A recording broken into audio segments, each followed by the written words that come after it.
सर्वोत्तम सर्वांना जय भीम.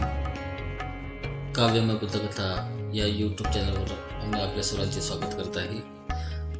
मागील भागामध्ये आपण प्रजापती ही कविता ऐकली.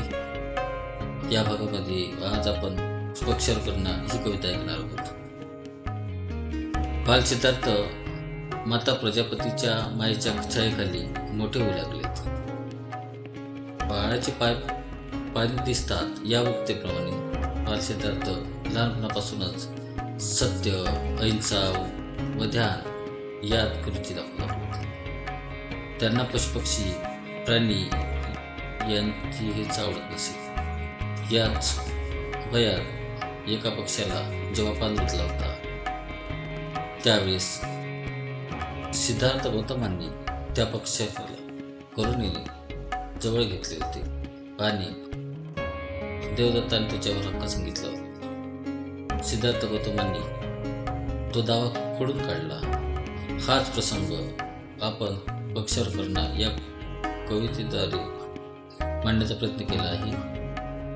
चला तर मग ऐकूया काव्यमय बुद्धकथा पुष्प 7 पक्षावर करुणा.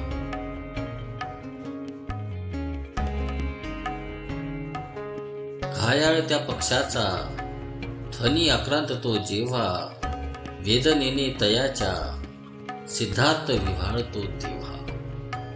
कोण कठोर शिकारी बाण रुतला ज्याचा, कोण कठोर शिकारी बाण रुतला ज्याचा, प्राण घेण्या तत्पर चिमुकल्या त्या जीवाचा. धरणीवर तडपडतो घायाळ तो होऊनी, धरणीवर तडपडतो घायाळ तो होऊनी, प्राणांतिक धावा करतो आवाज तो देऊनी. निरागस गौतमाला पीडा त्याची कळली, जखमावर पक्षाच्या प्रेमाची फुंकर फुंकली. निरागस गौतमाला पीडा तयाची कळली, जखमावर पक्षाच्या प्रेमाची फुंकर फुंकली.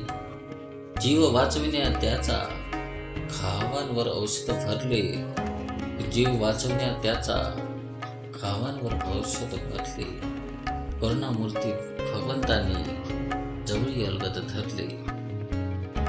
देवदत्ताने येऊनी सांगितला दावा तयावर, देवदत्ताने येऊनी सांगितला दावा तयावर.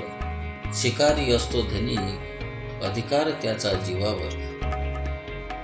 केले अमान्य तेव्हा सिद्धार्थाने तयाचे मागणे, केले अमान्य तेव्हा सिद्धार्थाने तयाचे मागणे. वाचविणारा श्रेष्ठ थोरांचे आहे सांगणे.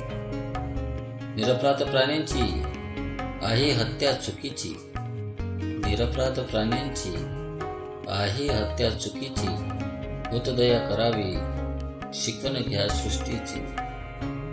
छोट्या सिद्धार्थाने दिला उपदेश जगाला तेव्हा, छोट्या सिद्धार्थाने दिला उपदेश जगाला. करुणा करा प्राण्यांवर जगण्याचा हक्क सर्वांना, करुणा करा प्राण्यांवर जगण्याचा हक्क सर्वांना. आपल्याला जर कविता आवडली असेल तर लाईक, शेअर आणि सबस्क्राईब करायला विसरू